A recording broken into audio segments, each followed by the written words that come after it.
Later, welcome, the Goethe-Institut, welcome to this panel discussion in the frame of our exhibition Sparks of Imagination on the Frequencies of Voice, which we opened yesterday in the National Gallery.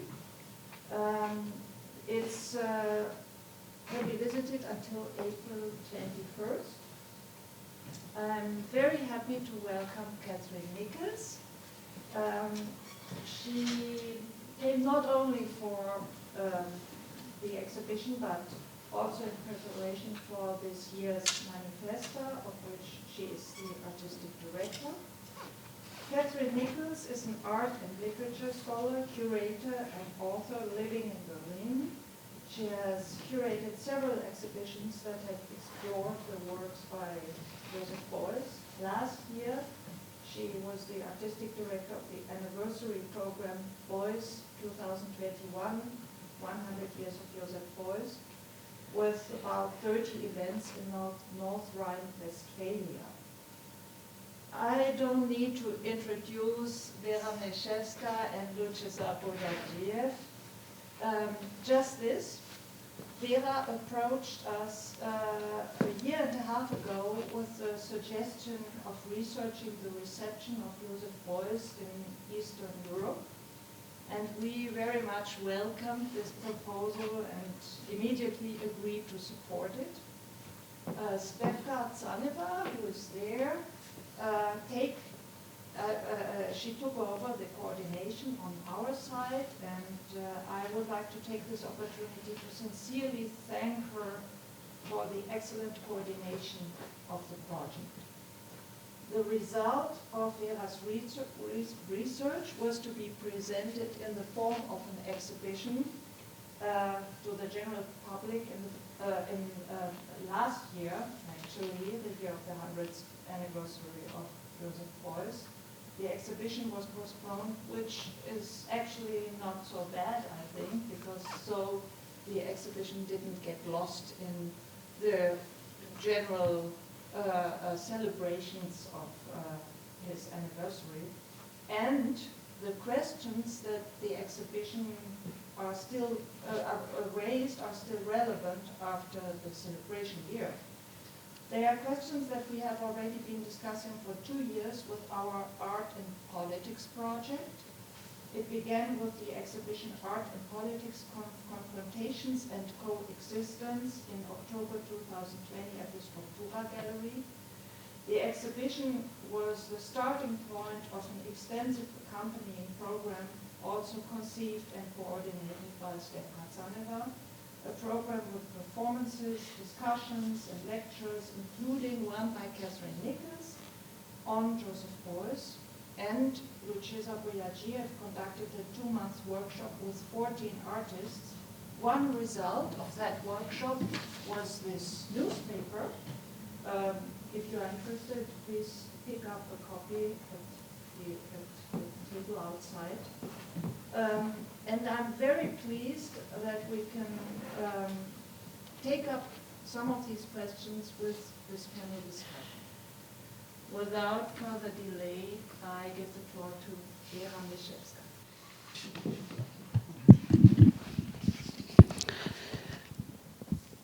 Well,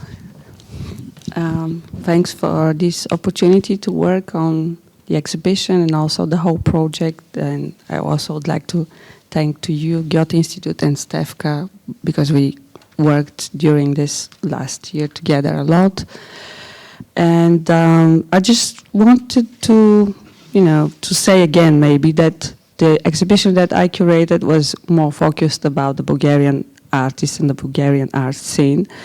And I just want to remind that until the late 80s, forms of art that are coming from the historical avant-gardes were not actually. It was not possible to show them in an official art institution, although many of the artists knew about Joseph Beuys and also performance or installation art. So myself, as a student, I would say that I didn't know so much about Joseph Beuys' practice in detail, and the Joseph Beuys practice is really so diverse and different in the different stages of his life, and so it will be super interesting to ask you so many questions now. And we just started to talk about this photo that we see, and I asked you, why did you pick this particular photo for our background? So we can start with that. Okay.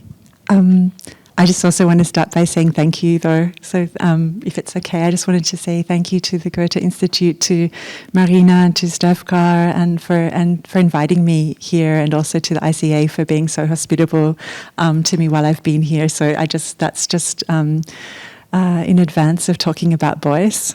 So I did actually, we were just talking before about what image we should have behind us, and we started off with an image of Boyce I find really difficult, which you now don't see. And we moved on to this one, and this is actually a still from a film by Lutz Mommartz, a very well-known German filmmaker and artist. And he made this, it's about an 11-minute film called Soziale Plastik, or Social Sculpture, and made in 1969. And it's a film that only focuses solely on Boyce's face. So what you see here is essentially what you see throughout the whole course of the film. And you see this, so this intense concentration that you perceive in the image here is what you see. And you only just see these sort of flickers of motion of his eyes, and it's very minimal sort of facial movements, so that you, I think, firstly you feel addressed or you feel spoken to, but what you notice more than anything else is the sculptural effect of the face, that the sculpture begins with you, in a way, as an individual. So I think that I chose this because I thought, if we're talking about creativity today and about sparks of imagination and what that might mean, then you begin with this notion that Boyce had, is that that everyone is an artist, and that process of making art or of sculpting begins with oneself, and it begins in thought. So he thought of that everything is sculpture, and that as I said, that sculpture begins with a thought process, and so and we all think, or have some capacity to think, for better or for worse, and in sometimes better than other times. But we all think, and in doing so, we shape something, and then we also speak, and that's the beginning of any sort of sculptural process. And then by interacting between you and me. And then we take it from there in our interaction with society. So I just thought it's, for many of you may already know this film, it's very well known and it's been shown a lot in this Boyce year, but I thought it's a good point of departure for our conversation. Definitely. And so we have actually so many images. We had the choice of many images of Joseph Beuys. Do you know when he was under control of, his own image? Was it always him, or it was sometimes the director or the photographer who would, stage the image that we see today? It's a really interesting question, actually. We've been looking at it a lot because one of the key concerns that we faced this year, or we've addressed this year, is the self-mythologization of Boyce and how he shaped his own image and how important that was to him. But so what we, when I say we, I'm talking about Eugen Blume, my partner in crime in the Boyce year, is a Boyce expert and has been working on Boyce since the 1970s. So I first started working on Boyce with him because he invited me to, and that was back in about 2007. So it's been a really long process and association with us. But I mean, what we've been talking about and looking at in the different catalogues that there are of Boyce, from his first catalogue was about 1961 and through to his death and what happens after his death as well, which is also very interesting. But what you notice if you look at those catalogues is the importance of his association with Ute Klopphaus. I don't know if you know, Ute Klopphaus is a very famous German photographer. She became particularly famous for her photographs of Boyce, and most of the archetypal iconic images of Boyce come from her. And what the first time I think she began to photograph Boyce was around when he did this action, 24 Hours, it's called, in Wuppertal. It was in the mid-60s. And he knelt down on a box, an orange box, for 24 hours. And so this was some of the endurance, one of the early endurance performances, which later you would know, like Marina Abramovic was very influenced by this sort of endurance, and many other artists as well who've also taken up that unit of time, the 24-hour thing. So Ute Klopphaus was there. And then she began to photograph Boyce, and she really accompanied him throughout his career. And I think he, through her, discovered the power of photographs. Before that, he hadn't thought a great deal about how you document performances and what role that documentation plays. And we're still talking about that today, how crucial that is in time-based art, and what becomes of the relics or the documents or so on. So Ute Klopphaus, I think, that's when he began to realise and also even develop this kind of sort of vaguely spiritual, esoteric kind of feel, this sort of otherworldliness that we know from the photographs. And so I think that, and then there were other photographers, many actually, but no, let's say a handful, who accompanied Boyce through much of his career. But as I said, the Klopphaus ones are the ones that sort of became the iconic ones, the ones that sort of were that people in a way identify as like the real Boyce, or in a way, which whatever that might mean, as fraught as such an assertion might be. But it's what you have the sense when people think of that Boyce that they're trying to grasp, that they mean that one. Thank you. And what do you think about his iconic image beyond the iconic pictures, like about talking about his behavior? And we first, we were talking about one particular performance that he did in the US. Maybe you can say a little bit more about it, about Dillinger. Yeah, do you mean like the iconic image that, like, how powerful or how dominant he was? Do you mean like that? As an attitude in general. As an attitude, like, yeah. Well, I think it's like with heroes in a way that it's partly to do with his attitude and the way he appeared, but it's also partly to do with this yearning for heroes that people have. So I think that looking at the people who were gathered around Boyce, it's a lot to do with this kind of desire for a charismatic figure, that it's as much about the people as it is about him. So I think that both kind of feed off each other. But there were certainly many people at the academy in Düsseldorf where he taught, and a group of largely young men, we would have to say, who, like, there was clearly sort of a father thing going on there, and this, but there's, yeah, like he certainly played into that. And I feel a bit like this now, actually, but people, one of the funniest thing is that this guy called Walter Krasskamp said about Boyce is he was the sort of figure who, like, took hold of the microphone and never let go of it. So I feel a bit like that at the moment. I'm talking a lot, but yeah, in any case, he held the floor. He talked a lot, so I'm going to stop right now. Yeah, actually. Oh, Dillinger. I forgot to talk about Dillinger, though. Yeah. Sorry, I have to say about Dillinger. I'll just say one more thing. So we talked about Dillinger. I think I don't know if you know this action by Boyce. It's one of the lesser known ones, but it happens to be one of my favourite ones, partly because I come from Australia, for those who don't know, and we really celebrate criminals. Like the most popular figures in Australia are the Robin Hood type figures, like the bandits, the outlaws, the outsiders. Our most famous bushranger is Ned Kelly, and most Australians are more likely to identify with the bushranger than anybody vaguely saintly. So in any case, so I was drawn to this action from the start, and it was one of the first moments when I realised that Boyce was actually funny, because I think there's this sort of often this assumption when you see pictures like this, you think, does that man have a sense of humour? Do you? I mean, that's what. So when I first was looking at works by Boyce, I thought, I don't know about this guy, and I don't know about this work. There was something very impressive and very captivating about it. But it was, for me, the thing that made me want to work on his work was the sense of humour. And so Dillinger, getting to the point, was an Al Capone type gangster, a bank robber, who is probably almost as famous. He had German background, so there's this debate about whether it's Dillinger or Dillinger. And he did this very cool thing during the Depression. He went into banks, and while he was robbing the bank, he also destroyed the debt registers. So that people who owed money to the banks, it was all sort of. It was impossible to trace who owed what. So he had this kind of, that's where the Robin Hood bit comes into it. But for Boyce, he was an important figure also because he thought of criminals as being also inherently creative minds.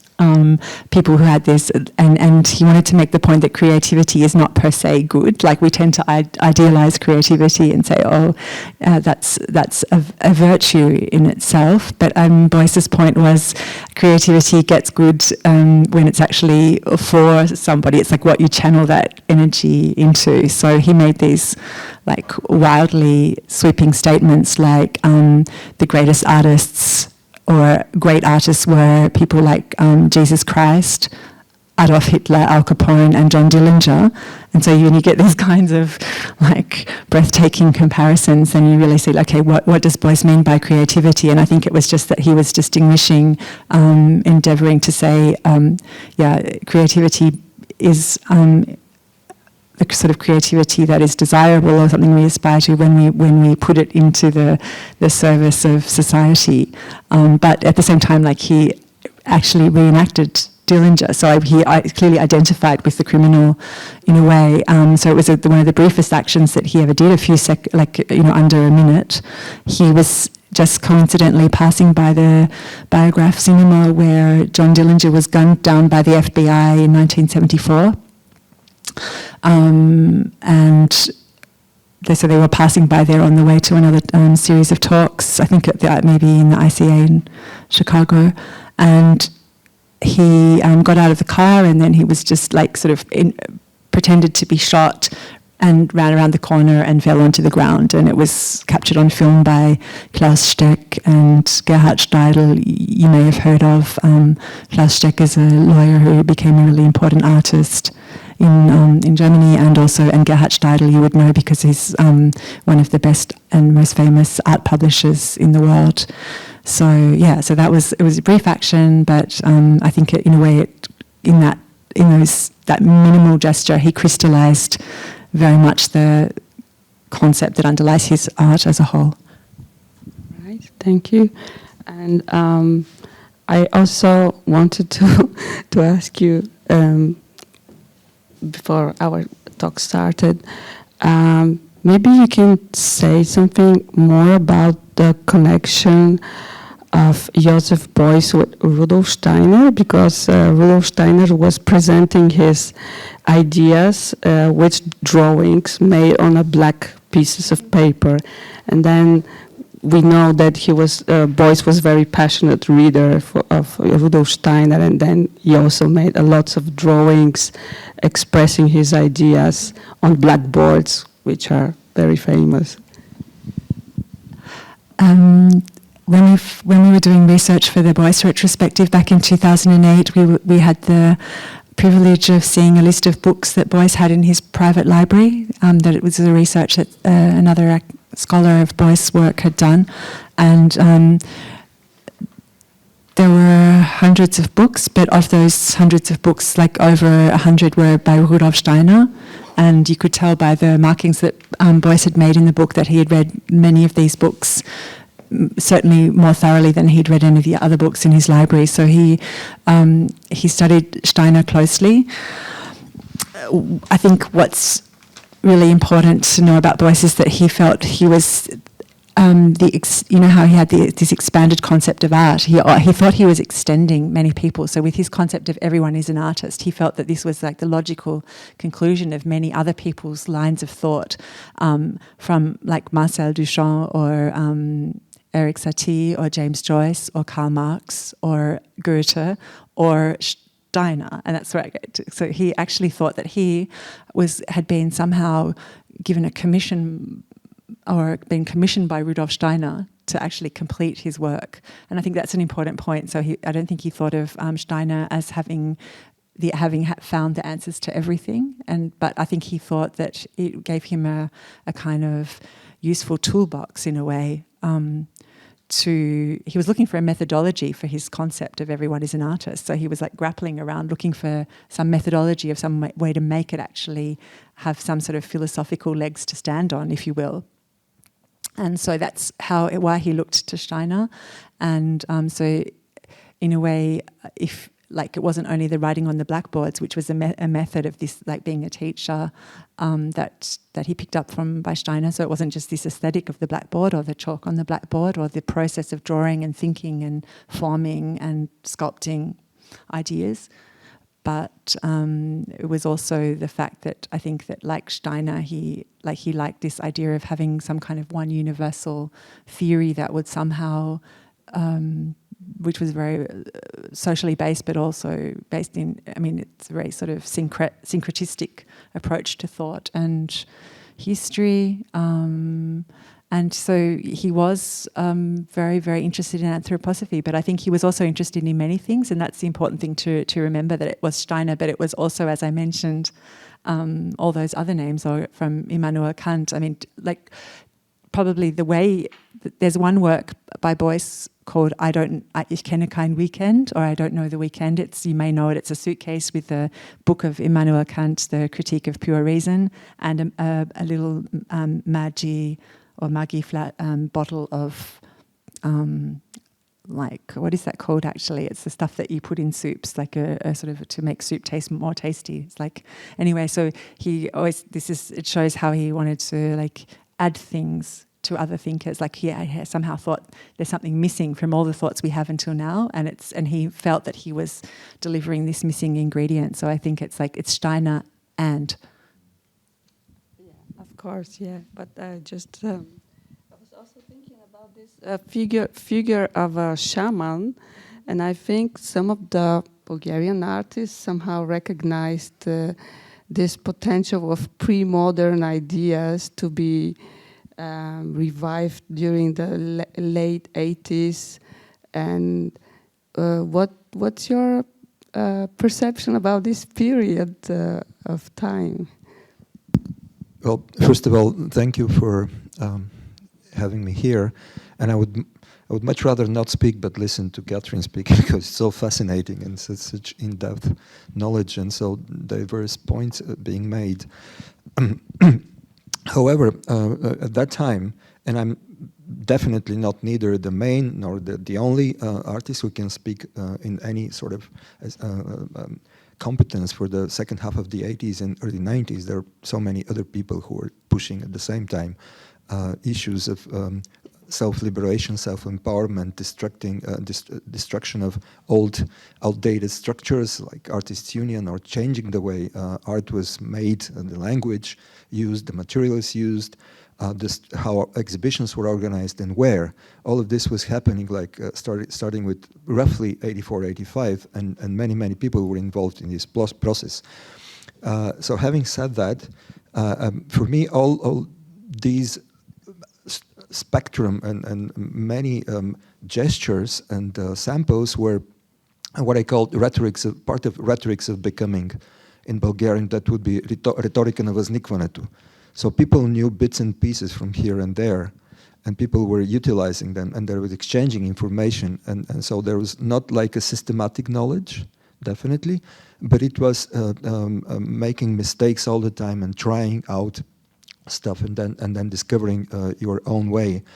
For me, the way to do such things is related to some time I spent in the States in the early 80s, and I was I'm aware that I was privileged in this way, and I learned about Joseph Beuys first because of his students, artists who were making this, a splash in the early '80s in New York, and basically those are the early works of Anselm Kiefer and Jörg Immendorf and Imig Nobel and Blinky Palermo and a number of other artists who were more or less directly related to the Beuys way of thinking. And so I was first visually attracted to Boyce and the ideas of healing and overcoming the post-war reality, overcoming the guilt that came out of World War II and overcoming and healing the Nazi Germany, and so the Nazi past of Germany and all of that. So, but through the works of his students. And by the end of the '80s, I have this feeling that in Bulgaria that was also somehow very important, this shamanistic aspect. Not the aspect of political action, not the aspect of self-organization, because that would have been completely unacceptable in most of the totalitarian past. That would have been repressed immediately. But this self-empowerment through sharing, let's say, through of knowledge, and self-empowerment of artistic circles through this notion of everybody's an artist. You need to add materials, and you need to add actions, and then somehow you find your way. So not activism, but somehow collectivism was more important for us. We didn't have like one leader. At least I don't remember having one leader. And unfortunately, there are artists who are not present here. For instance, Orlin Dvoryanov, who was very much took this line of shamanistic performances, and there is one of his students who's here, because Orlin Dvoryanov was teaching in the Sofia University in pedagogy of art, and he kept this line going on with shamanistic performances. Stanislav Pamukchiev, who is also in the show that Vera curated, is part of artists slightly older than my generation who picked up the drawing style of Joseph Beuys. This kind of value put on strange materials that you use in your art as a shamanistic healing kind of part of a toolbox of instruments, materials that help healing and somehow getting to some sort of spiritual truth. And also there are other artists who might make here in Bulgaria, who might make the connection much better than I can to Denuf. You have the figure of Denuf in the exhibition, and this connection, Steiner, theosophy, anthroposophy, there was also this kind of line. Bialoto bratstvo, I mean, was something that was very much related also to Ludmila Zhivkova and things like that. Then I have to say that yesterday was a very good day selected for opening the exhibition. It was the perfect day. It was the day of Sveti Haralampi, Saint Haralampi, who is the saint of beekeepers. Okay, and Joseph Beuys, one of his preferred materials was honey. So, and he has drawings of bees, and there was also this kind of a bee community. It was something that I feel, I mean, might not be a main point in his art, but that there was certainly existed there. Honey, the healing power of this material, the nourishing power of honey. And then coming back to, okay, so rhetorics of becoming, this is the most important thing. Part of that rhetoric would have been examples from other figures of performance art, definitely pop art, but also Duchamp and so all of that, but not in a systematic way. And I have to say that Vera, I mean, I don't have that many works that directly refer to Beuys, but he's been always a part of who I am as a 20th and now 21st century artist. And the work that I have in the exhibition is, it doesn't matter whether you've seen it or not, but it's, for me personally, it does one thing, two things. One is replacing Beuys's material with artificial materials, but in a kind of in my life. So instead of felt, there is artificial carpeting. Instead of honey, there is copper wire, because in Bulgarian language, the word for honey is the same we use for the metal copper. Instead of wax, there is paraffin. Instead of this, there is something else. So there is this kind of substitution, so recycling in a way.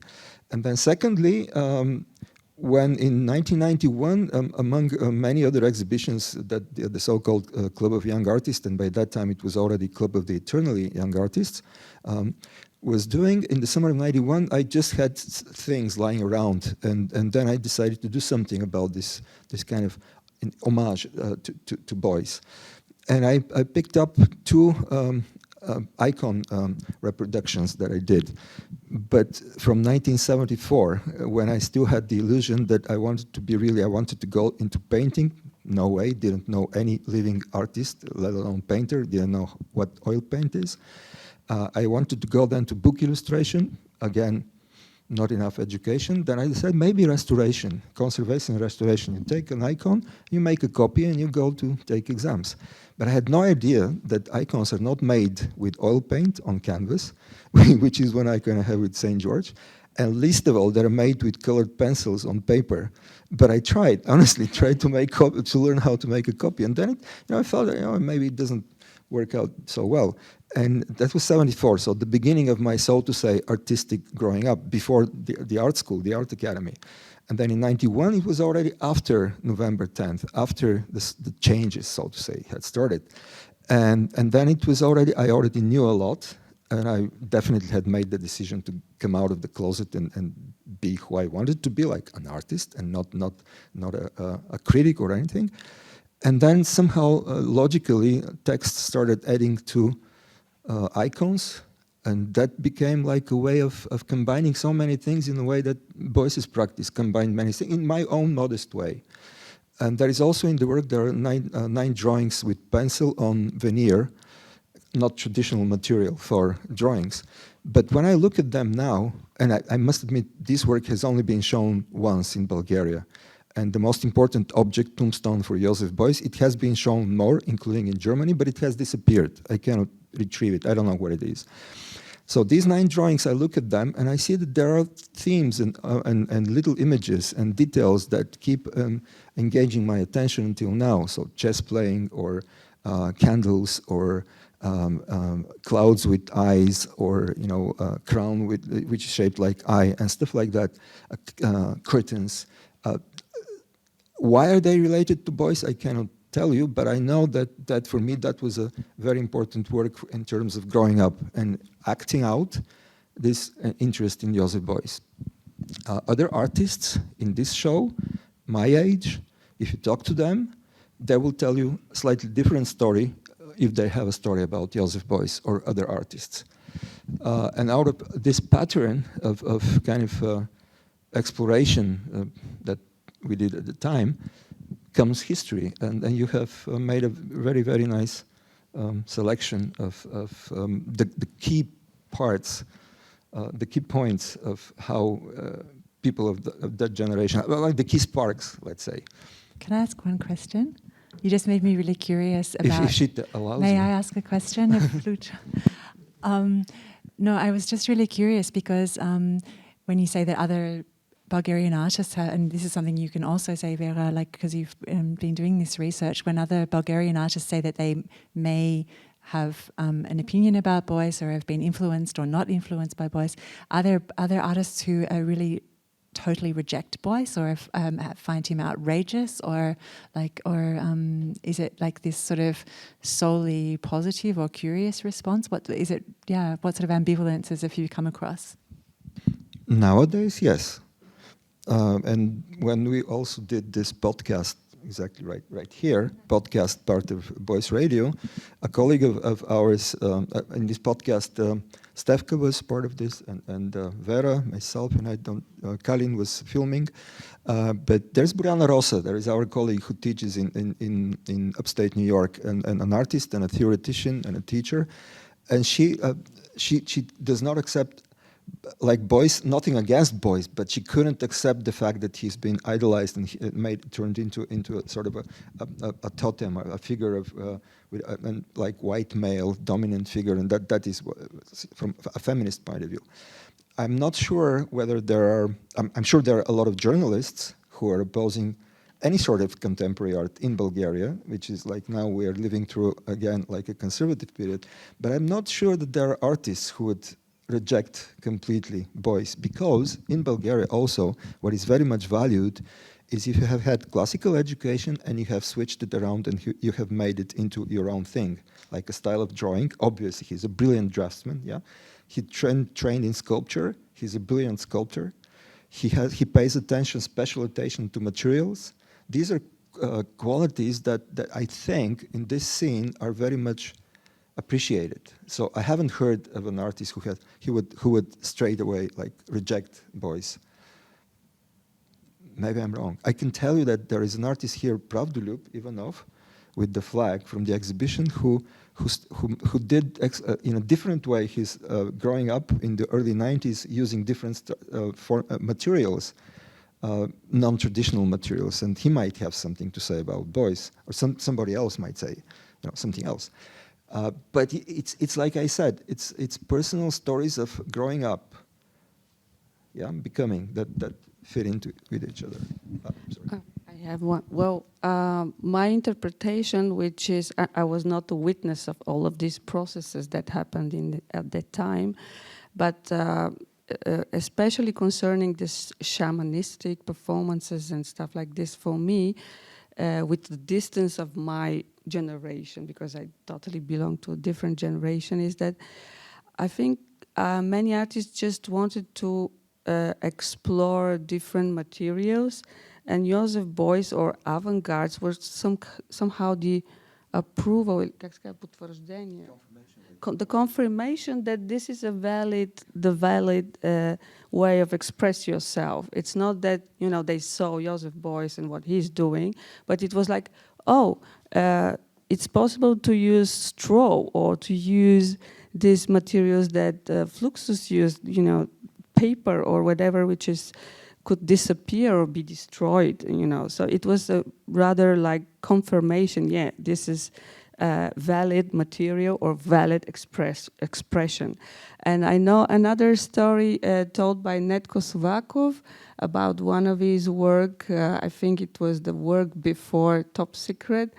So the gallery in Dimitrovgrad wanted to buy this work, and but in order to be bought, so there is a commission that estimates how much does it cost, and it's a state kind of state commission. So these people are coming together, and they have to give a value of the work.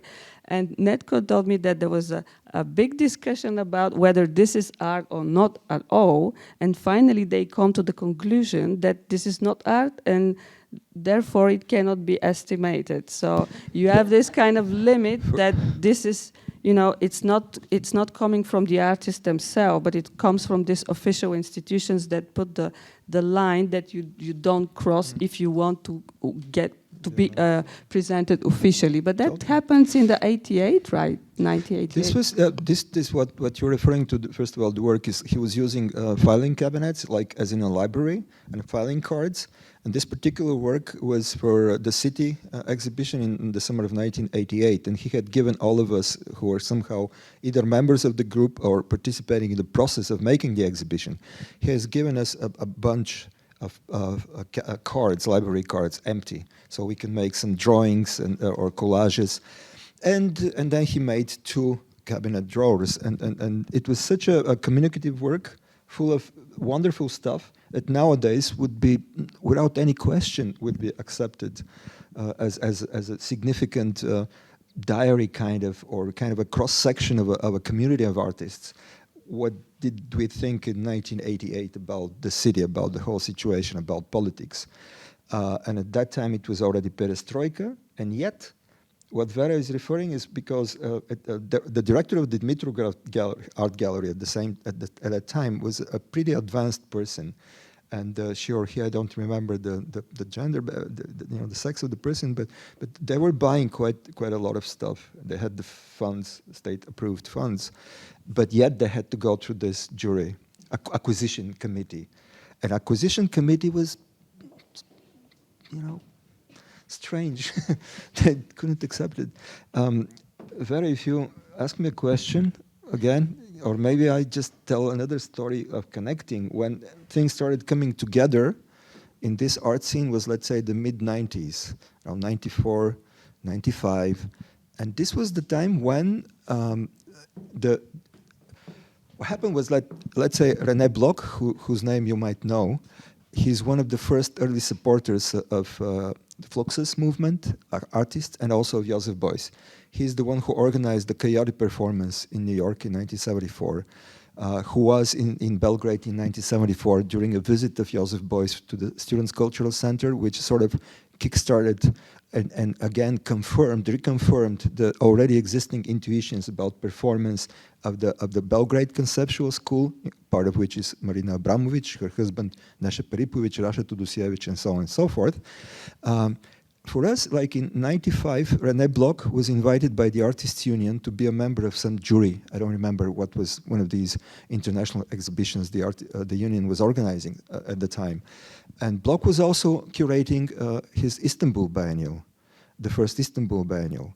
He was taken to studios. I don't know how many studios, but this he was also the director of the IFA, Institute for Auslandsbeziehungen in Germany, one of the it's like State Foundation for Promotion of Visual Dialogue in Visual Arts in Germany and other countries. So by 95, with the presence of Bloch, and it all somehow acquired reality, more systematic reality, because you see and you can touch the person who has worked with Boyce.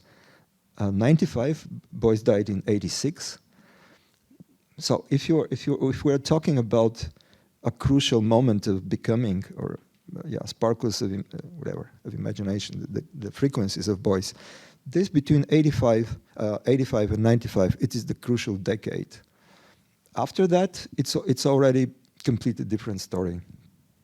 Yeah, that was my next question, because the figure, the image, the person, Joseph Beuys, was perceived in a very different way in the 80s. And then nowadays we live in this time where all of these powerful, very powerful, especially male figures, are a lot questioned by our generation and the younger generation.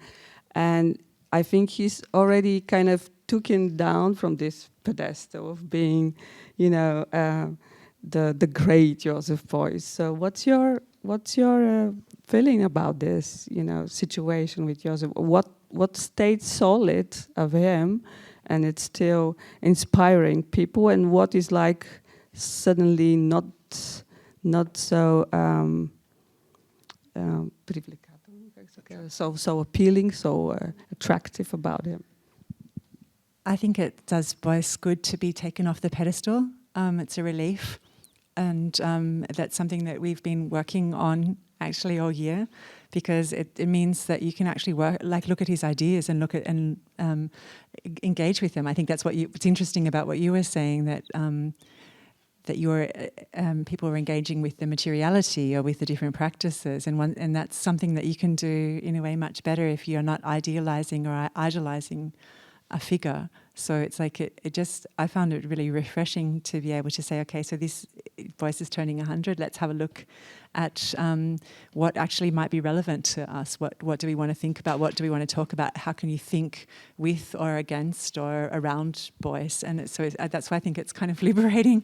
Especially for me, I'm not German. I'm not a man. I mean, I'm white, yes, but it's just like that. None of those things are important to me. I think it's important what the ideas are, and can we work with them in some way. So this last year actually has been really very much about thinking about ecological thinking, and about for me one of the key things is the sort of radical democracy, and thinking of democracy as a process-based thing, something that we have to enact constantly. And I think that, Boyce is not alone in thinking of the democracy in such a way. For example, if you read John Dewey, or if you read Chantal Mouffe or other thinkers, not that they have anything to do with Boyce, but you can see that they have a similar kind of way of thinking about democracy as a kind of, as I said before, as a process-based phenomenon, that's something that doesn't sort of isn't enshrined in anything, but something you kind of have to practice on a micro level in your everyday life. And I think that's why I say, like, you can think with Boyce, but you can think about that with many other different thinkers, and all the better to think with many thinkers than to think with one. But I think for me, that's what's been really refreshing about saying, okay, let's have a look at what he did. And I think when you do that, like what you can say that Boyce did, which is very interesting and very powerful, is to create a visual vocabulary and imagery to contribute to creating a new social imaginary. And that's where I think it gets exciting. So you see images which actually spoke to a huge number of people, like I think the 7,000 Oaks work is probably the best known work that he did in the last documenta he took part in 1982. And it was like the work was completed. For those who don't know, does everyone know 7,000 Oaks? Maybe I'll just say just briefly in case someone doesn't. But it was a work which where 7,000 basalt stones were offloaded in front of the Fridericianum in Kassel, and with each stone a tree was to be planted, like paired in this sort of like ancient stone paired with this sort of growing new thing, and to be planted all over Kassel as part of a group project. It was really hard for Boyce to get funding for that, but he campaigned pretty tirelessly to get that funding and enlisted the support of many people. So it was like one of the really best examples of social sculpture, of how it can work, that everybody works together to make this thing grow. But the reason I started to mention that is because of this image, and I think that that's something that captivated so many people to actually grasp what it means to think of our daily practices as art, as sculpture. And so I think that's one of the things that he was best able to do, is to sort of crystallize an image out of certain practices to give people a sense of how they could work together. And I think that that's probably one of his major contributions. And that's when you interview everybody about how what Boyce has to say to us today, I think that's the thing that people kept coming back to, this sense of an image, a set of practices, a sense of vision of how participatory practices could be. Yeah, and it's also amazing that he actually was funding the project himself. So he traveled all over the world to find fundings for this project himself, and he did quite a lot of work to make it happen. I know, and the favorite instance of that, I think, of everybody is when he was making advertising for Nico whiskey in Japan. Like, do you know that one? Is that what you were referring to? Yeah. Yeah, you can see this moment in the film of Andreas File that will be screened very soon. I don't know the exact day, but it's you can see that part. Actually, if someone wants to ask a question, feel welcome. There's a microphone, so please. Yeah.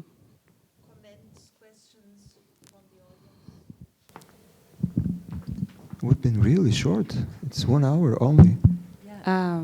Yeah, I'm just saying we can continue talking about Boyce, but I'm just saying that if someone has a question that wants to ask very much.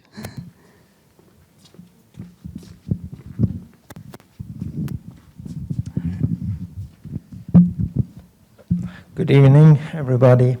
So I wanted just to say that also in the 80s, a time where I lived, and I also met already Boyce personally, he was not only on the pedestal. He had also a lot of critiques.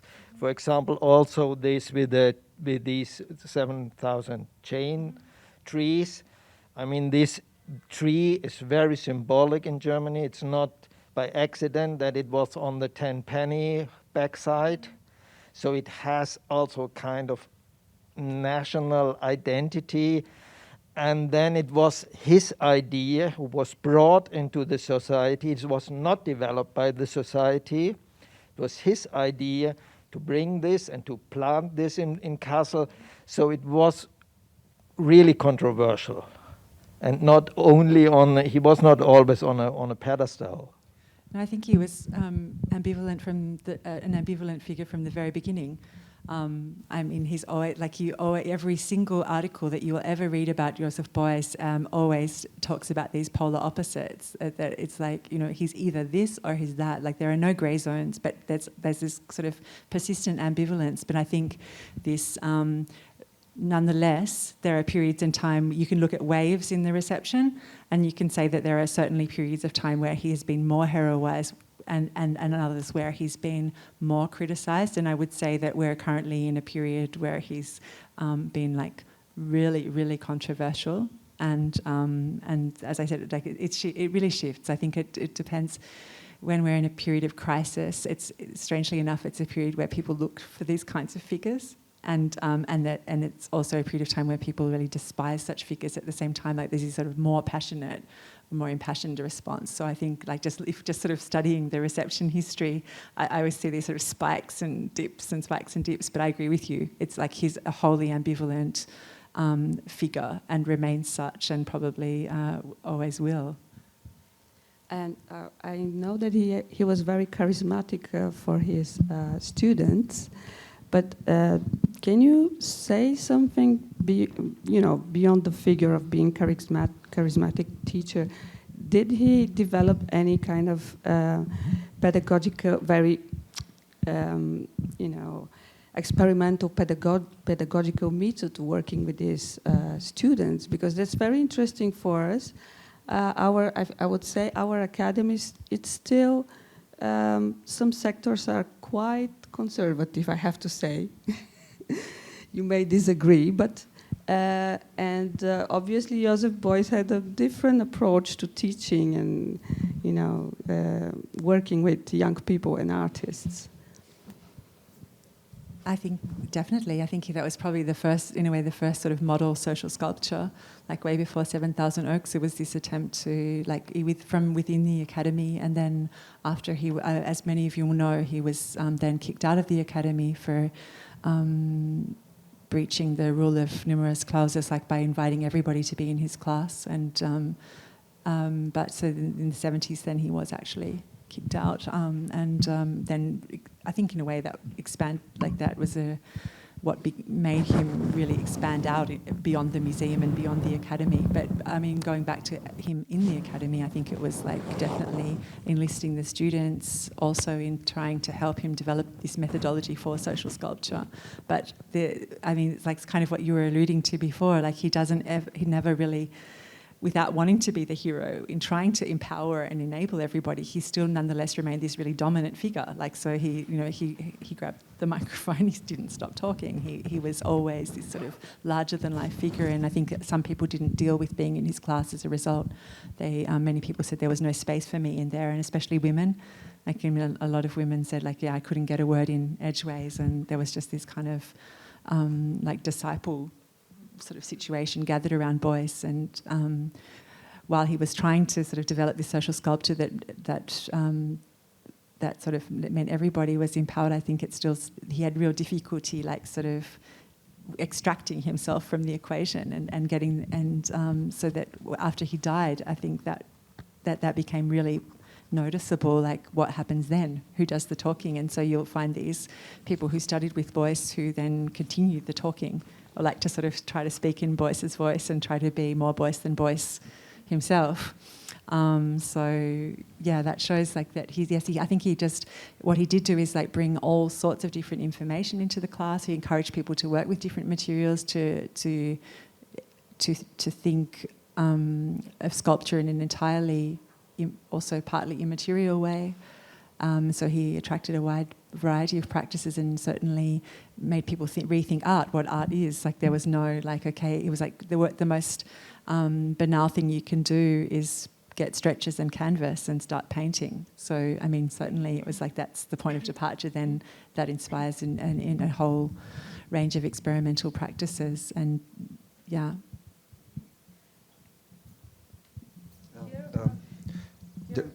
Questions? Thank you so much. I'm going to be... Can you hear me? Yes? Okay. I'm going to be speaking in English, right? And so thank you so much. And I want to first congratulate Vera Mleczewska for the exhibition. It was really beautiful. Thank you so much for this wonderful experience. And I have a question. I went to see the exhibition again today, just to kind of think through it a little bit. And for me, I guess Cesar spoke about this a little bit earlier, about this juncture between the history of Bulgarian art and the kind of the presence of Joseph Beuys here in that juncture. If you could say a little bit more, because it's a very interesting juncture, as Cesar said, and also as Vera said, there are very few points of contact, and a lot of the artists weren't aware and didn't even care, and there were very particular conditions out of which the kinds of happenings and land art, or whatever you call it, the kinds of, and they were also very situational, right? The way that these artworks emerged in the Bulgarian context. And so I'm just wondering about this kind of retroactive rethinking of Bulgarian art history, or the history of contemporary art in Bulgaria through the presence of Joseph Beuys. And what does that lose? What do we subsume under this kind of retroactive approach? And I'm also thinking about kind of the how do we think about the kind of the history or these trajectories of Bulgarian art that do not follow these European kind of historiographies, but maybe there was something else happening here, and that needs to be really fleshed out outside of this Eurocentric, I would call it, approach. And so if you could say a little bit more. And I think that the exhibition was very well put together in a way that gave a lot of space and breathing room for the works, and still this question remains open and very interesting to me, and it could be answered in very different ways. What were these? Like, were they resonances? Were they analogies? Were they direct points of contact, or direct historical links, or were they anything, you know, were they reverberations, and how do you kind of think about them together? Well, definitely, what will tell you something else that I will, because as I said, I'm not a witness of all these processes. For instance, I was trying to find any information published in books about Joseph Beuys before 1989, and it was very poor. Although, you know, there were albums and magazines, publications, maybe Pravda can also say about it, in the library of the Academy of Art, but the official magazines like Art, Iskustvo, or Problemi na Iskustvuto, I only found, you know, there is this, on the very final page, there is a news about what's happening in the world. It's just one page for the whole world. And then you have like a tiny notice that Joseph Beuys was participating in Venice Biennale. And there is a black and white, very bad print of a picture, so you can't really understand what it is. So, and of course, there is this art books or critical books about avant-gardes that are mostly, in the best case, they're neutral, but they would be rather negative. Especially the worst thing to be noticed would be Dada. This is not art at all, so you better don't do it. That's the major message. But anyway, so all of these stories are happening in the conversations between the people. They are not in the publication. So each and every of these artists have different memories about, you know, the past, and what Cesaris have seen. It's something different from, for instance, Orlin Dvoryanov have seen, because I interviewed some of these people. So they have completely different approach to, you know, to any avant-gardes, including Boyce. You know, some of them didn't have seen pictures, but they didn't know what is it. What is actually the idea? They only see the material, they only see the figure, but not the concept. They don't grasp the concept through this image. And I also know a kind of similar story about Jean-Claude and Christophe's work, that not many people have seen what they're actually doing, but they heard. And they maybe this produced this kind of land art activities in the in the late 80s, because people were not really imagining what it is, this intervention, but they know there is an intervention in somewhere in the open air space. So it's I think we should just to answer Živka, maybe we should interview each and every of these people and maybe assemble a picture, but the stories are sometimes very, very different, you know, very personal also. Živka, I don't know if you refer directly to what I told you last night. I mentioned, no, she does, but not this particular detail. The detail of that has to do with already mentioned a visit of Joseph Boyce to Belgrade in 1974, and you know the way he sort of directly influenced the development of a group of artists. So one of the definitely the least known of these 7 Belgrade conceptual artists, his name is Zoran Popović, and he was at the time extremely advanced as a conceptual photographer. He was on the level of even better, you know, better ideas than Jan Dibec or people who were working with photography at the time. So early 70s, let's say. And during an exhibition of contemporary art from the Balkans in Kassel again, curated by René Bloch in 2003, I had a chance to meet this guy Zoran and spend some time with him. And he was telling me that in the late 60s, early 70s, he was in Sofia on a student exchange, and he was visiting the Sofia Art Academy. And he was saying, well, your elders at the time, your artists, they were doing such fantastic happenings, incredible performances. And he said, what the hell are you talking about? And what he, in his eyes, what he witnessed was the so-called spring bows. That when I was in the art school, they were reconstructed in the late 70s, early 80s, in the what is now Boulevard Carigradsku Šose, this venue, and there were just parties. I mean, of course, because there are artists involved, like stage designers or painters. The parties were very nice, and you can do anything you want in the whole space, and then you have to return back to normal.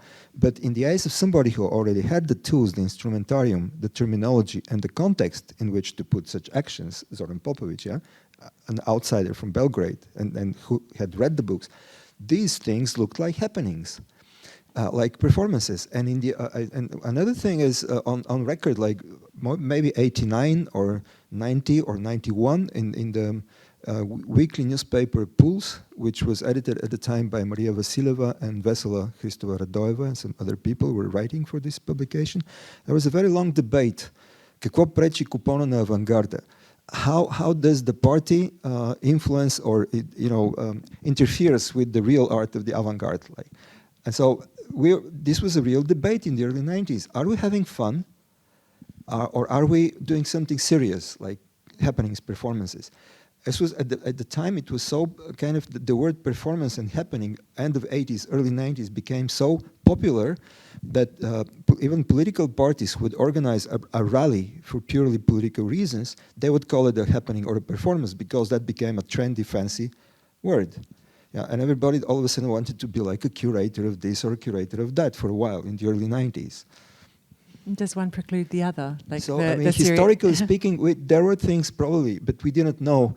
It's like something like that. I cannot give you a better example or a better explanation. Yeah. So maybe then it comes the question, if it's not framed as an art, is it art? Well, this is a kind of question that a theoretician might ask, or an art historian. If you're an artist or audience, you should definitely ask yourself. If no, I don't. I don't. Well, this is what Boyce allowed me to do. As you know, I was trained as an art historian, and throughout the 80s, I was only writing criticism. Some of it is now published. I was giving lectures, among other things, about neo-expressionism as early as 84, let's say, or 85. I was sharing information that was available to me. But I made a conscious decision to get rid of all of this after a conference in October 1990 in Dubrovnik, the Inter-University Center, which was about postmodern philosophy. I was there as a theoretician. I was talking about Christo and the other, and why I was extremely disappointed. It was my first direct encounter with Western intellectuals of leftist, more progressive type, of the kind of Susan Buck-Morss, Frederick Jameson, Rosalind Krauss, and people like that. And I was so disappointed. They felt we are traitors to the cause of socialism. They had no idea about our reality. And I decided I've had it with writing and reading. And then coming back here, started doing stuff. And I made a conscious decision. I will not ask myself the question if this, what I'm doing, is art or not. I will just do it. And then see, and then show it, and then I'll figure it out. Is it art or is it not? I couldn't care less. I was just, you know. Yeah, but you took this deliberate decision to be an artist, so that no, means you already framed all your production. Okay, as an but art. no, I made the decision to dedicate 100% of my time to doing and realizing, materializing the ideas that were in my head and stop implanting them in texts about other artists. So I was writing, I felt I was over-interpreting other artists. Well, when I was writing at the end of the 80s, let's say, early 90s. But there was one part of your question, Živka, which I found interesting, is like what happens if you like try to read everything through the lens of a question now and going backwards. Like, do you somehow subsume everything into this one line of questioning and ignore the complexity and the diversity and how certain things emerge in this very chaotic way? And you just reminded me of this. The questions that came up with Bauhaus, and I was just recently talking to people from Bauhaus Museum and a project that they're working on to sort of look at how, like in a much more complex way, like how did Bauhaus kind of, did it go out and did it influence everybody? Because like there's this tendency also to sort of subsume everybody under this umbrella of Bauhaus, similar kind of thing. Similarly monolithic and it has been seriously Eurocentric in the way that these kind of histories have been written. And what I really find very exciting now is that there's a huge movement to counteract that and to try to get to the complexity about how one thing influences another thing. And my colleagues there came up with this really nice terminology, I think, and I don't know if they came up with it or someone else came up with it, but they're actually using it at least, called travelling concepts, which I really appreciated. And I mean, maybe that's not the end concept that we come up with, but one that's useful to work with at the moment to see how there are these kind of tendencies. And you see the same with Boyce as well. Like, I mean, he didn't invent ecological thinking. I mean, he didn't invent actions or happenings. He didn't invent even the materialities. I mean, he just picked up certain currents that were also around him. I mean, he picked up the environmental movement, all sorts of things from what was going on from all different parts of his history too. So it's like I think it's really important to look at that and to say he didn't invent land art. He didn't none of it. It's more like he picked up on certain tendencies and he combined them in his own sort of syncretistic sort of manner and used them and instrumentalized them in a particular way to his, according to his thinking. But all of those things were there, so it's really important to recognize that and to say, as you pointed out, like Bulgarian artists are drawing on many, many different traditions, and some of them maybe even accidentally correlate with certain practices of Joseph Boyce, because you discovered that too, didn't you, Vera? Like there was just stuff in the air too. So it's very important to not to say, oh yeah, like Boyce was doing that, so that must have meant that those people were influenced by Boyce. It's just often coincidental, or often he was picking up from other stuff that was going on elsewhere, and he read books. We all read books. Things are messy. Traveling concepts is like also, we've used this as a title of an exhibition 10 years ago, roaming images.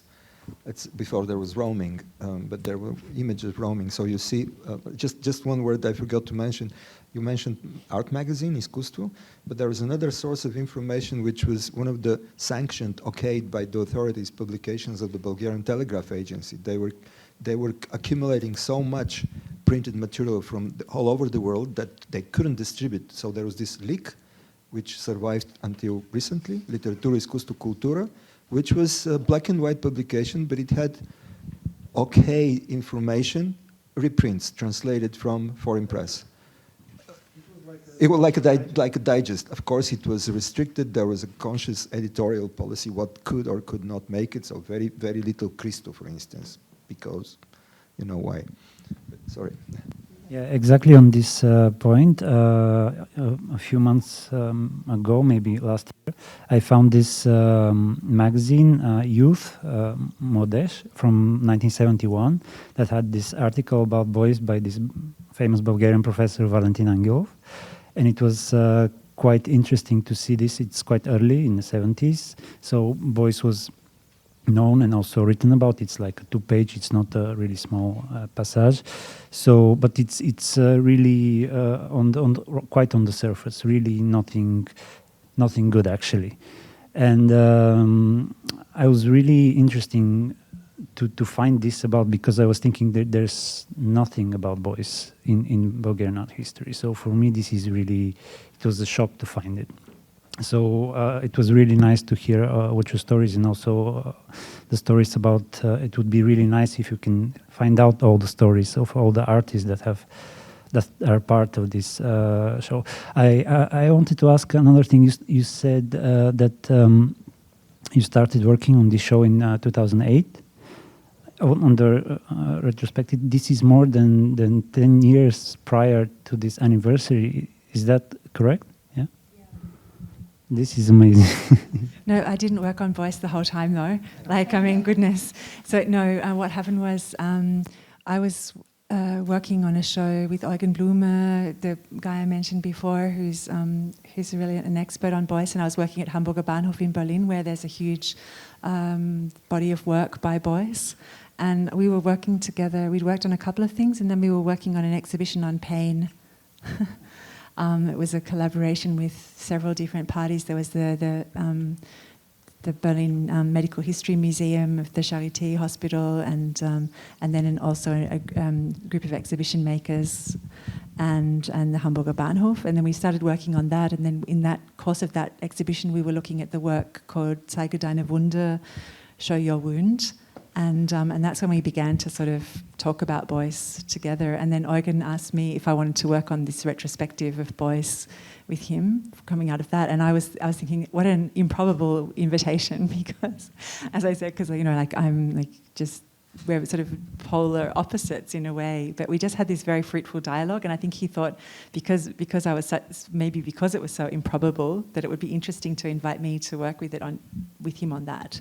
And so I started to, and then I realized what an extraordinary challenge that was, because of this, it's an entire sort of cosmos of thinking. And so for me, so initially so arcane, and sort of I was reacting against it in a way. It's like, who is this person and what is this practice? And so I think that's why he thought it was fruitful. So we did this.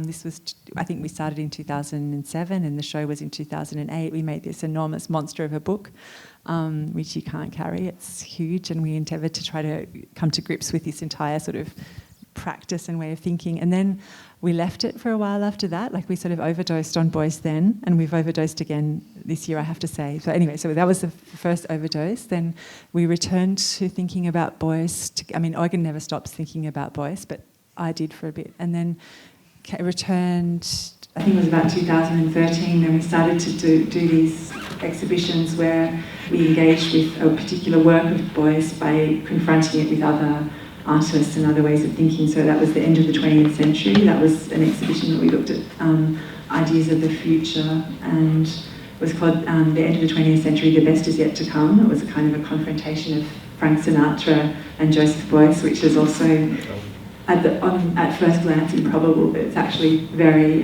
profound and sensible.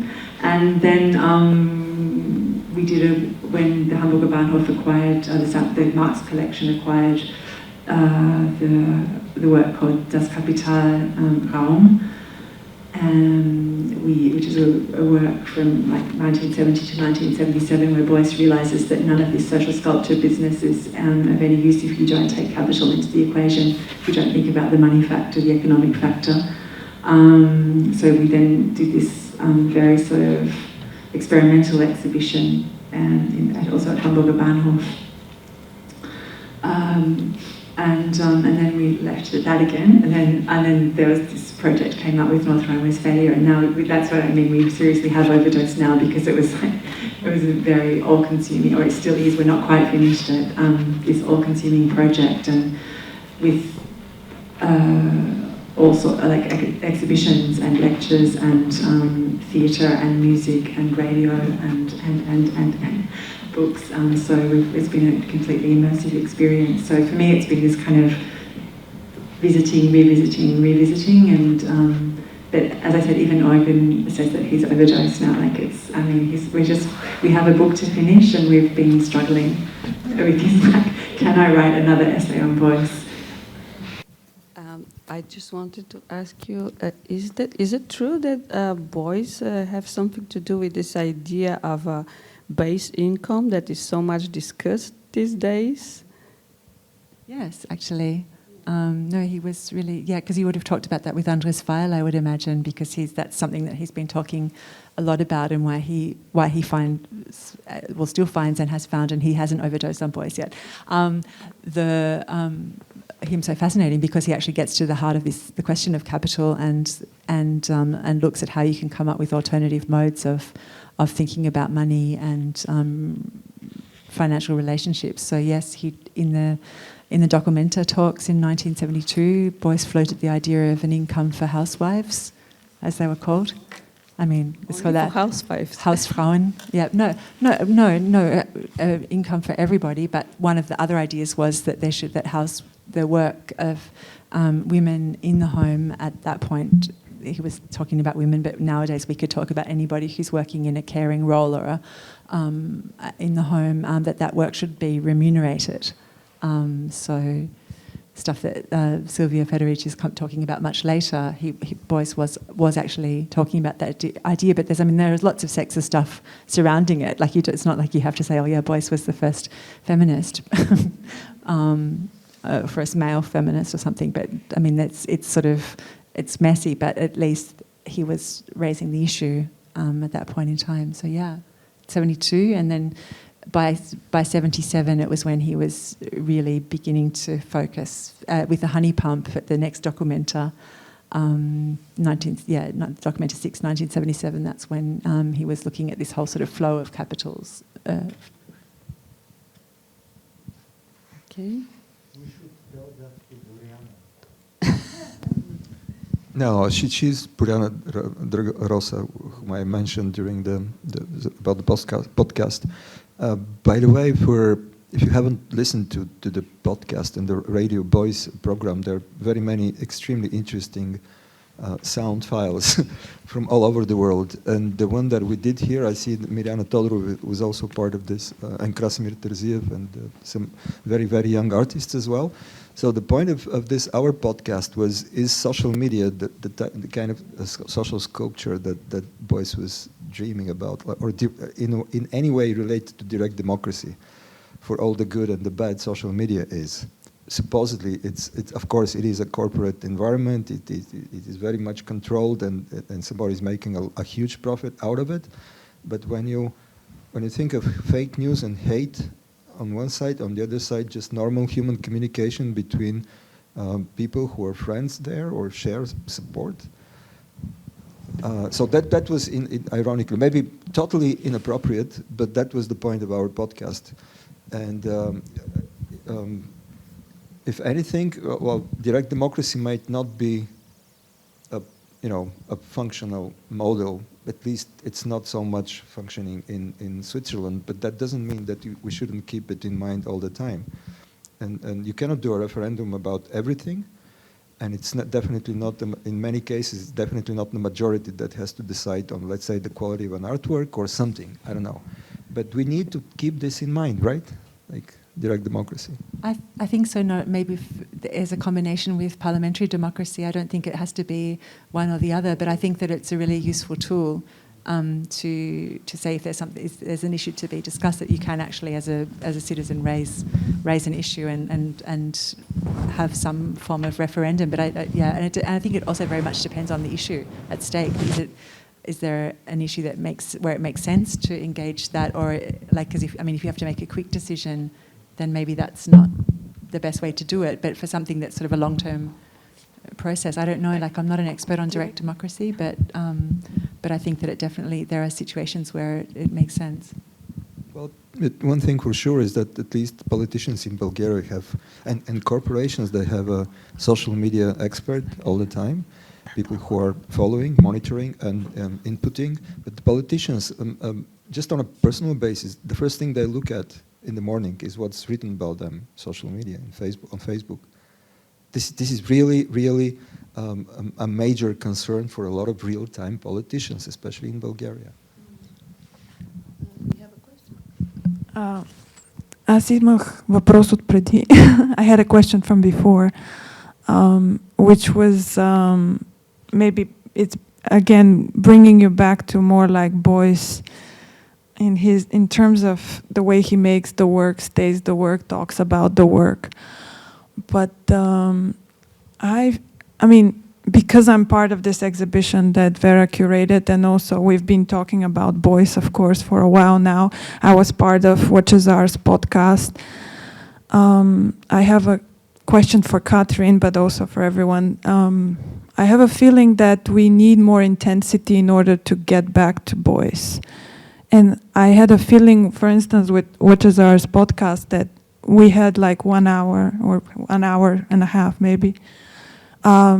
We probably needed like at least 7 or because if Boyce talks or lectures sometimes or 10 hours, there was probably a state of mind that you reach while listening to him, that it's totally going crazy at some point, but also allowing for another kind of space to happen. And perhaps that's missing these days. So I'm like thinking how we can recuperate that, so when we talk about him, we can go back to that intensity. Maybe you have some clues. This is my first question. And the other question is, because your the exhibition you curated, I think it was called "We Are the Revolution" or "The Revolution Is Us," one of them, which was in Hamburger Bahnhof, I think 2008. It was the first time that I actually saw Joseph Beuys work in person, and I think what was the best part was just seeing this physicality and really getting a very strong visceral reaction to it. And also the fact that the museum was endless, spacious, really huge. I think nowadays we kind of smash the artists into these closets and rooms, especially with exhibitions, that you have to be so tolerant. I think what I love about Boyce's work sometimes is that you don't have to be so, allowing for other people, tolerant to everything. You can just try to be yourself 100%, and even if that borders with being so nasty. I don't know if that's okay these days, though, because we try to be so democratic, we try to be so open, and yet we probably we just cut ourselves like down, or like, I don't know. This is just thoughts for you guys. So this lecture will be the whole night long.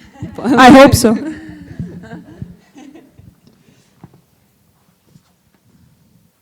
Should I say something? Yeah. No.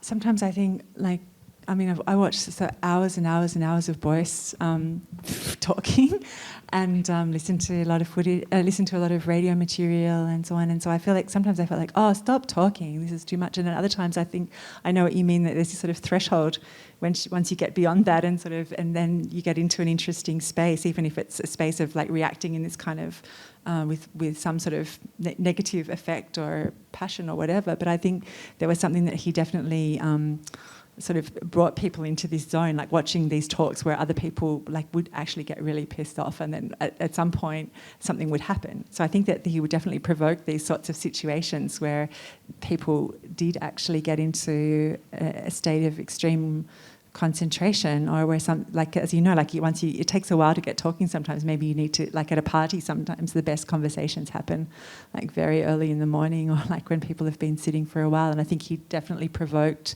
through this endurance, getting into another state of mind, and where things could actually happen. So I think maybe it's not even about necessarily getting back to Boyce, but for me, but like getting into a state of concentration and focus.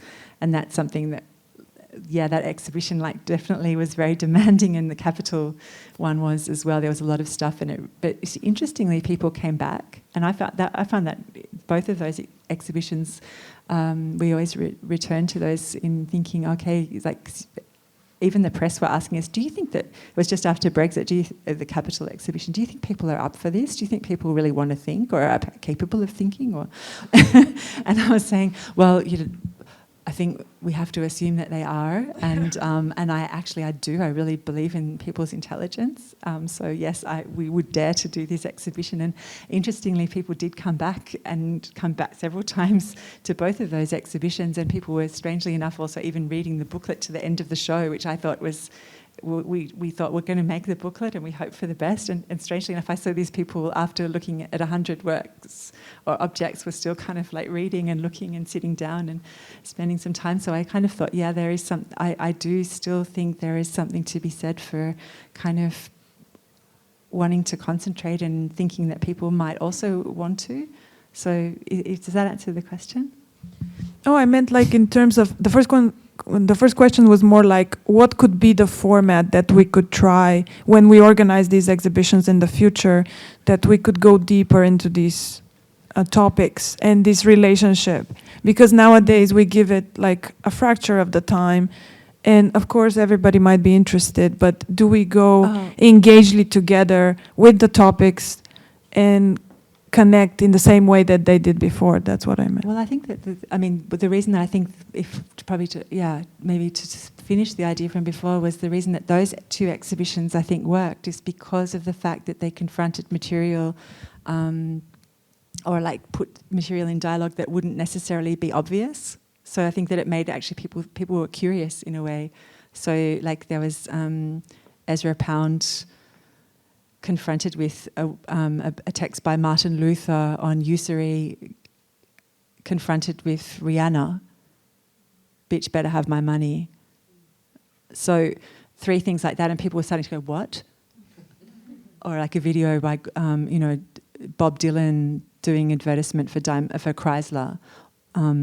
Things like this. And so I think that it was just that it was unsettling, and what made us get excited about the show in a way, we really wondered what people would make of it, but it actually worked better than anything else. And we thought what a really good sign was when we were setting up the show, all of the guards of the museum were coming through the show at like half-hourly intervals. They were like just all coming to have a look at this, and we thought, there's something's going well. Because there was this kind of like, what are they doing here? And it sort of stayed that way. And I think for me, that's one way I think that actually people were not bored. People like kind of were surprised, or just going back to this sort of sense of alienation, or with Brecht, or the sense of estrangement, but with Viktor Shklovsky, or these kinds of like confronting, or the very way poetry works, by just confronting two things with one another that don't normally sit next to each other, and automatically some sort of thought process is launched, and people actually have a desire to think. And that's what you can see. What's good about Vera's exhibition is that you see works like your works, Mariana, confronted with other works, and I was walking through the exhibition and their speeches were there, and I immediately was like, what is that? And I was drawn to your work, and I think it's precisely that sort of confrontation of things that can create a situation of focus, and that's what any good exhibition should do, I think. But I still don't know if I'm answering the question, actually. I'm trying. Maybe I need your help in search of these new formats, because you have so much experience like working with boys. So I thought maybe you can sort of guide us through the thinking of how we can experiment with new formats that not only allow for more time with the work, but also create this expanded object. I mean, I call it in my work, but Boyce also called it the expanded, and you know, the idea of the expanded time. Yeah, the expanded concept of art. But I think it's I really think it's thought. Like in a way, I think I did answer the question because I think it's thinking that makes a difference. Exactly. It's just like if anyone starts thinking and is like intrigued by something, then they'll stay and take part in a discussion and be intrigued. It's just like, you know, if you're bored, you leave. And if you start thinking, then you stay. But what is that recipe for making people think, I think, is really hit and miss. Because like we do exhibition after exhibition after exhibition, and you see like some things work and some things don't, and what it is. But if there's anything that I think I come back to as an exhibition maker, it's really it's poetry, like, and it's really this, as I said, it's like this bringing things together that that somehow speak to each other but are sort of jarring at the same time. There's like a break in the rules, a rupture. And as I said, there's no recipe for what that will be. Like, I mean, it's just, but it's an intuition, like, I mean, to get to say it's one of Boyce's favourite words as well, but I think it's something intuitive, it's something associative. I mean, what do you think, Martina? Like, as an exhibition maker, I'll ask another curator in the room, how do you do it? You need a microphone? Yeah.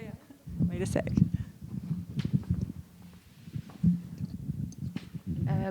You mean in the sense of how I conceive exhibitions in general, or? Yeah. Well, how do you think? What approach do you take to make people like? Or rather than what have you done where you've noticed that people have stayed, or that there's been this other sort of heightened state of awareness or desire to engage more than in other instances? You know, like, I mean, some things work, some things don't work, and you don't always know beforehand what that would be. It's just this sort of attempt to, like every exhibition, and I was just wondering what's worked for you? I think it's from exhibition to exhibition, of course, completely different. But one thing that I always try to achieve when doing an exhibition is to create different access points to it, so that people can engage in different levels and in different stages. And if you recognize yourself with, let's say, one point, then from there you can start and develop your further way throughout an exhibition. So basically this is, and as I said, from exhibition to exhibition, it should, or it is completely different. I mean, if we're talking about the group exhibition that I did now at the National Gallery, it has completely different way of conceiving than a solo exhibition that is at the Institute of Contemporary Art, for example, because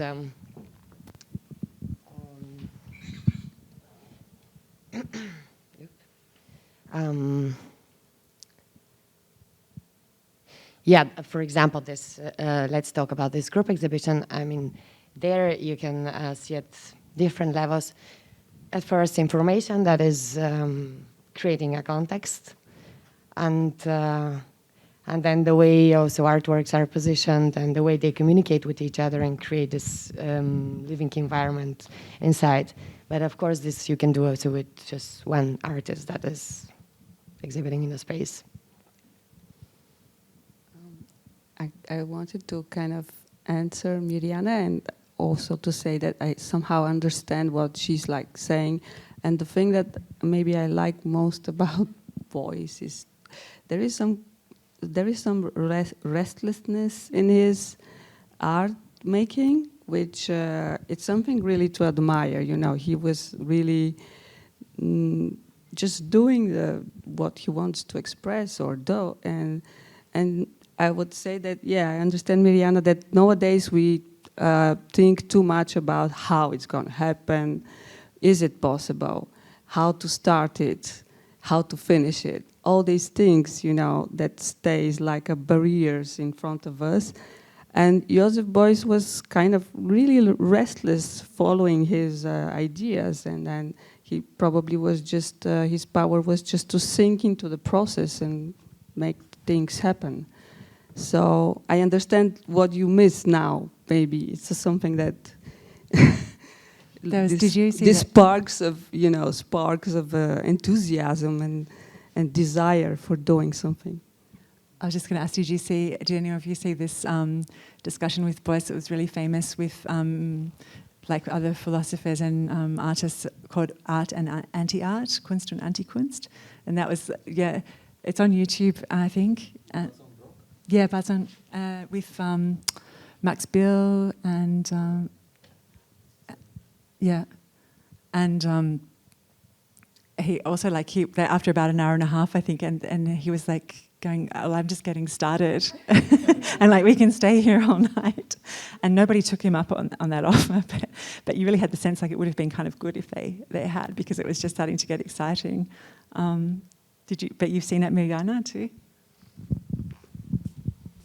Yeah, with our podcast with Wucho was the same way. Like, we just got started and it ended.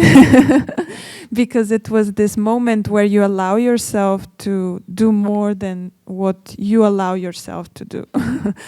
Because there's this barrier thing, society, you know, time, let's be nice to each other. You know, there are all these things that are voices. And I think with Boyce, what I like about him is exactly, Vera said it, like this restlessness to just focus on the core of what, you know, no matter if people are mad, if they like it, not like it. But I think nowadays we have a hard time reaching that. Maybe because we're overwhelmed by information as well.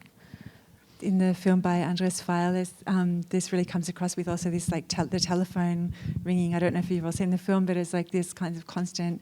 I think it starts that way actually, with the telephone ringing, like Boyce, Boyce, and he was like, I just like pretty much always on duty. I mean, I think it's like this being an artist was constant in every single, like whether he was like cooking or answering the phone or whatever. And I think that's just this like it is relentless. It's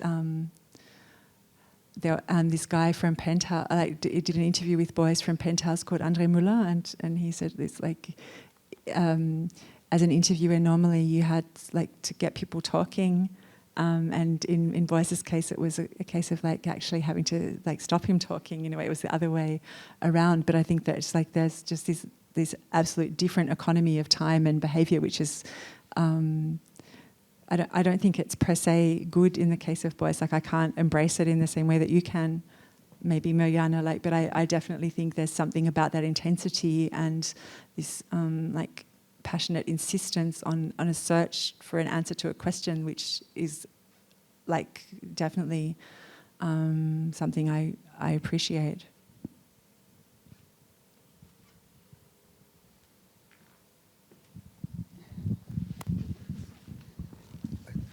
I see you have a very nice coat, and there is a piano there. Maybe you can be creative.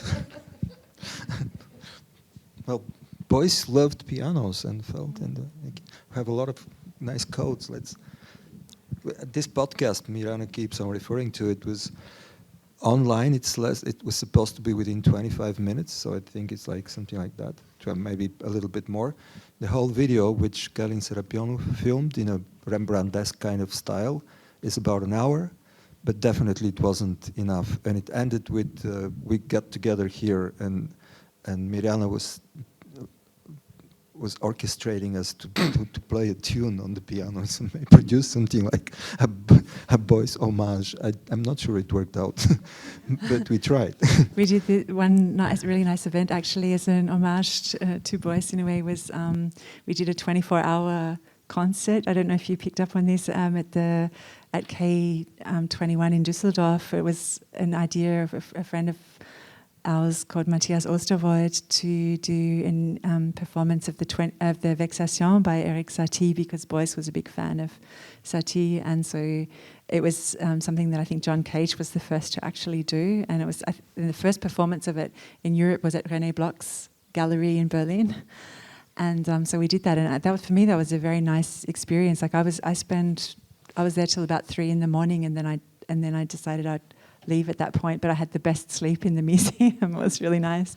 I was completely wasted from all the activities we'd been doing, and then there were these bean bags all along the floor, and it's just one phrase that's repeated. I think it takes about a minute depending on how fast or slow you play it, but yeah, so and somehow it was in my head. It's still in my head after this experience. But that was something where you really, like, there was this expansion of time and just seeing what happened if you actually do just stay and listen over and over again to something. And it was definitely entering into a different state. I haven't done that for ages with this kind of intensity, but yeah.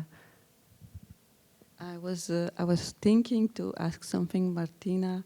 Like, I was thinking, what if one of the artists wants to fill the corners of the National Gallery with margarine, talking about in terms of restrictions and possibilities, what's going to happen? Because, you know, I think Harold Zeman was filed from the Basel Kunsthalle when he did, because the artists, you know, they took over the gallery space, and After they live in your head attitudes become form. Was it? Yes. Was that the defining moment that made him leave? Yeah. I think so. I didn't realize that.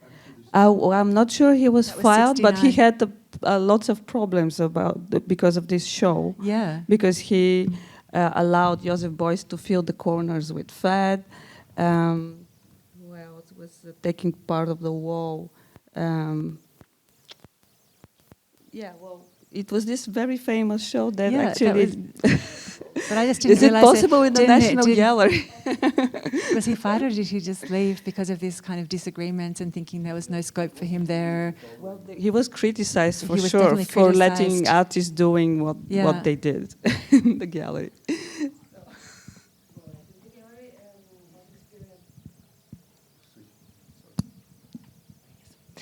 I think the gallery, or at least before it got together, the National Gallery and the Gallery for Foreign Arts, which you also saw yesterday, I think before the Gallery for Foreign Arts has experienced much more wilder times, no?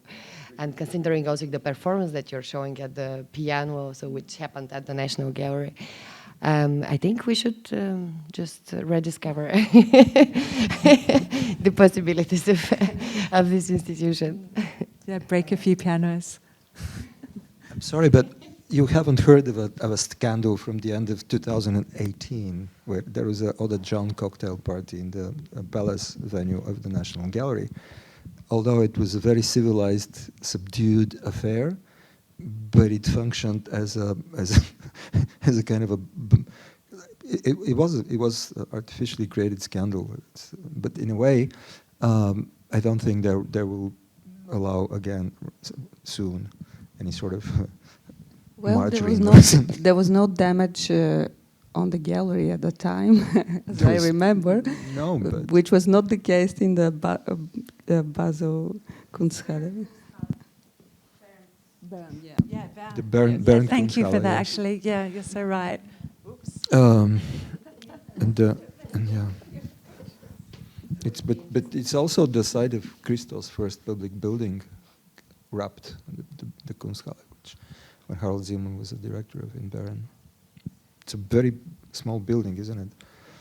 Well, it's also talking about what's the limits of an institution representing art. I mean, how much art could intervene the place, because I think what we did, it's a very modest intervention, you know, in the building. It was not, we never had a project that would, you know, tend to destroy part of the part of the building. But for me, it was interesting, like, you know, situation that happened back in the 60s, you know, it seems to me that more things were possible to be done at some places. What about self-empowerment in that situation? What about what? Self-empowerment. Self-empowerment. So it could be also written as a crime, you know, this self-empowerment. Well, but self-empowerment in this way, I mean, there are various degrees, more delicate intervention and more arrogant, aggressive intervention. I'm thinking of André Cadere, who was just the first one to bring in his colored wooden sticks into a museum and just leave them in the corner without anybody noticing. He was practically at the beginning of his career, he was doing something opposite to stealing an artwork. He was just bringing in something that he was not interested whether the curators recognized it as art, or the artist or the visitors recognized it as art. He was interested in having it in the gallery next to the other artworks, and for him that was enough. And Bloch is also one of the, I learned about André Cadere, this Romanian-born artist living in Paris. He died quite young.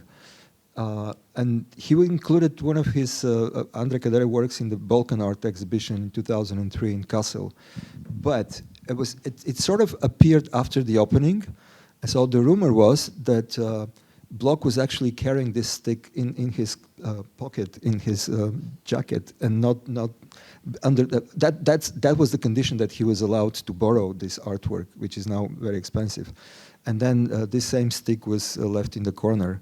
So Bloch improved on the André Cadere work. But this was, André Cadere is a really like a very, very important figure in this way of institutional, overcoming the barriers of the institution, the walls of the institution, in a more aggressive, very constructive, positive way, and as a personal gesture. Yeah. And I appreciate, for instance, like curatorial questions there here. So I appreciate René Bloch as a curator precisely because he's able to pull off this kind of unexpected developments, stretching the thinking in this or that direction of artists, combining artists. And sometimes it works, maybe sometimes it doesn't. But,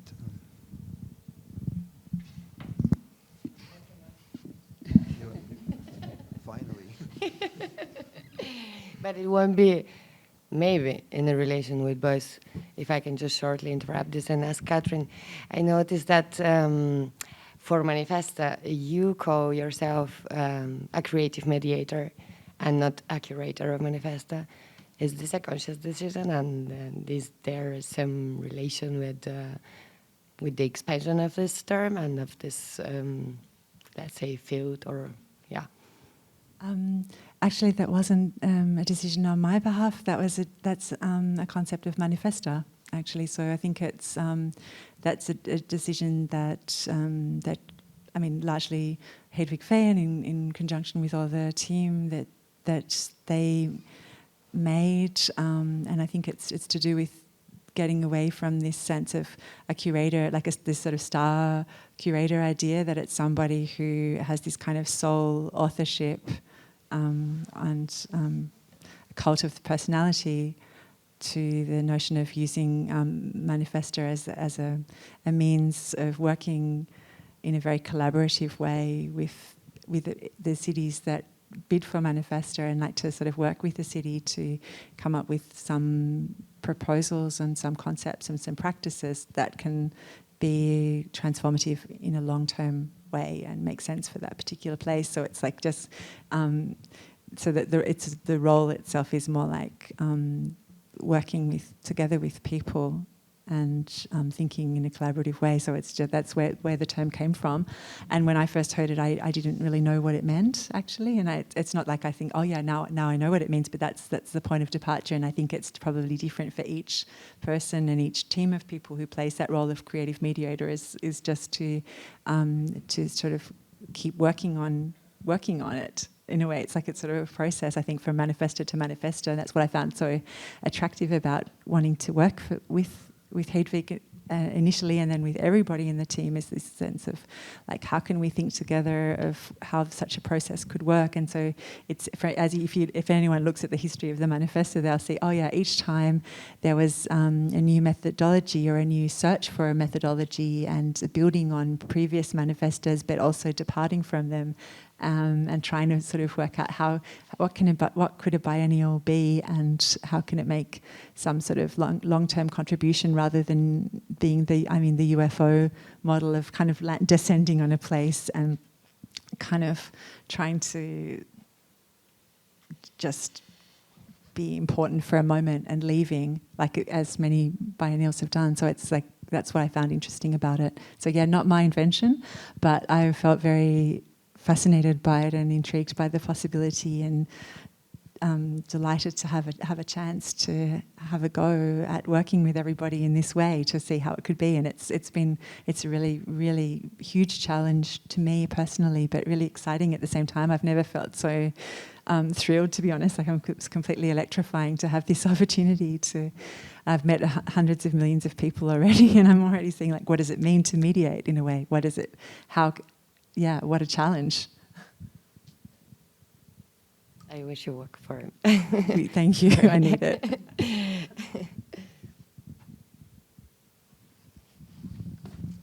don't have a question, but because I'm a big fan of the movie, of the documentary movie of Anders about Boyce, please, if you haven't seen it, come and see it. It's a wonderful movie, and it's So that's my point. The film is showing a living Boyce, not a hero, not with a sense of humor, with creativity. And frailty and vulnerability. I think it shows that too. It's a fantastic movie. It's really a wonderful movie. And the director shared that the film was kind of shortlisted for Berlinale for documentary movie. And there was a big article in Stern, I think, against that, saying if this a Nazi person, a movie about a Nazi person will receive a big award, it will be a shame for this. So I don't think he ever been on a pedestal. He always make this controversial approach, and probably that's why it's still floating among us, and we are talking already 2 hours about. Yeah, I think that's movie is great. You're so right, actually, that in the sense that what I find fascinating is that people are still like so impassioned about talking about Boyce is fascinating in itself. But what I like about the film of Andres is that he also believes in the intelligence of the viewer, like that he takes that as his point of departure, that he doesn't prescribe a line of thinking, that he shows material, he combines material, but he very much leaves it up to the viewer to put that material together and to make something of it, and I think that's what scares people sometimes. Yeah. Do you know what I mean? Like, scares people, like the reporter from Stern, to that it's like, oh, you know, it's not defined for you. You do actually have to see that this is a really complex material. It's somebody who's coming out of the Second World War, who was socialized under the Nazis, who endeavors to transform himself as a start and endeavors to see if that can be a model for society. But I don't think that Boyce in any point claimed to have somehow purged himself of that history. It's more like, okay, we begin a process of transformation.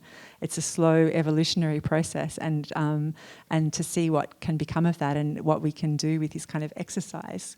And I think that people somehow have a reluctance to accept that as a point of departure, as frail and as vulnerable a position as it actually is. And I think that's why I like Andres' film, because I think he shows that that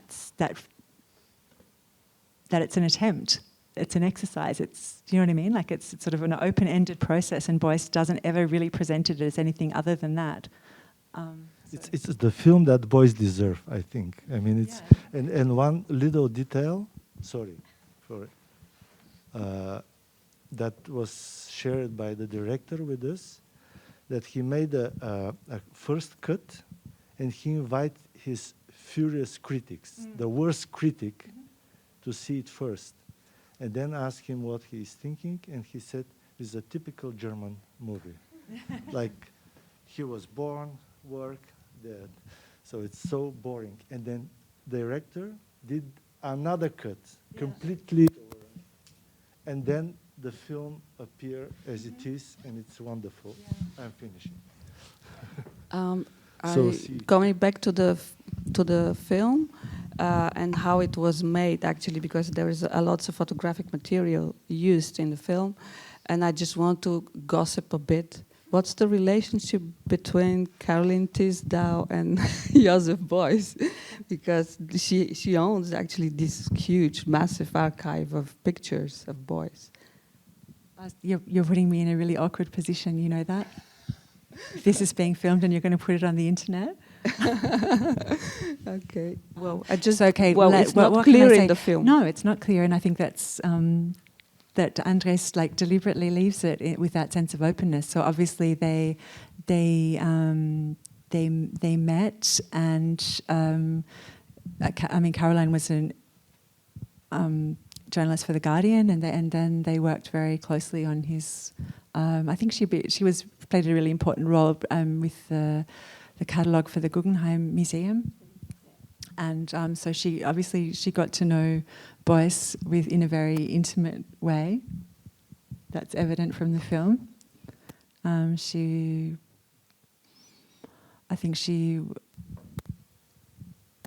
You really put me in an awkward position.